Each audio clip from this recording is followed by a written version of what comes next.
Herpes treatment.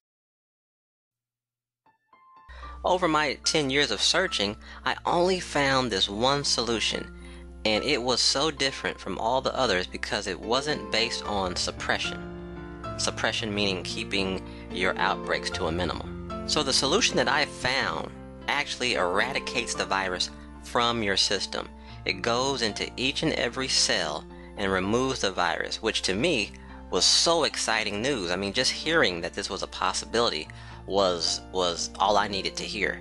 Okay, because for me, being 9 to 10 years into having this virus, I had seen everything. I mean, topical treatment, suppression, you name it, I tried it, and nothing worked for me. So what do I mean by this eradicate, remove the virus? Well, looking here at this image, this is a clean, normal, healthy, uninfected cell. Like before the virus actually enters the body. Then through physical contact, like kissing, touching, close contact with an infected person, the live virus is introduced and transferred to you, the used to be uninfected person. So once the virus actually enters the body, your cell will then look something like this, where these 4 black dots right here represent the virus within the cell. Now, as it says right here, 2 major things can now occur.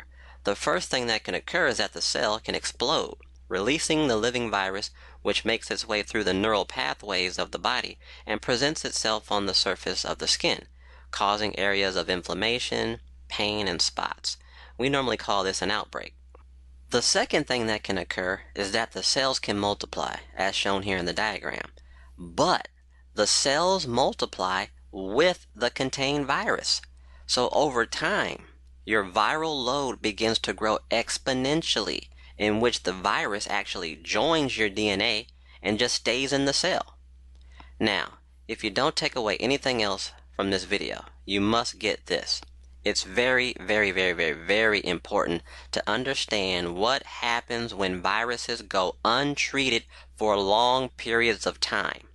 And the sad part is the pharmaceutical companies know this, but they don't care because it's a cash cow. Let me show you something real quick that's going to blow your mind. And the pharmaceutical companies are super aware of this. Okay, get ready because now I am about to blow your mind. I found 3 articles for you, and no one's going to show you this. Folks, it takes people like me to share with you, so hopefully you will go and share with others, and let's take care of each other, okay? Because let's face it, the pharmaceutical companies are going to be making money on top of money on top of money for years and years to come, okay? If it's not killing you, then there's no cure for it, okay? Let's just suppress it and make money every month on pharmaceutical treatments and suppression, yada yada. You get my drift. But look at this right here. Herpes virus linked to dementia. People with herpes may have a higher risk of developing dementia later in life, according to scientists. The risk applies to herpes simplex type 1, which causes cold sores, and herpes simplex type 2, which is transmitted through sexual contact. I mean, are you serious? And look at the next one I found. Herpes simplex virus type 1 DNA is located within Alzheimer's disease amyloid plaques. Now, I don't know much about Alzheimer's, but just as we read here, look at this. Amyloid plaques. Okay, now scroll down and watch this. We discovered a striking localization of herpes simplex virus type 1 DNA within plaques in Alzheimer's diseased brains. Are you serious? Look at this. 90% of plaques contain the viral DNA. And look at this one. 80% of plaques contained herpes simplex virus type 1 DNA. So what does that tell me? If I were to keep that virus in my body, and again, I'm virus free, and I'm going to show you guys exactly how you can do it too, but if I had kept the virus in my body, I would be at risk of developing Alzheimer's as I get older.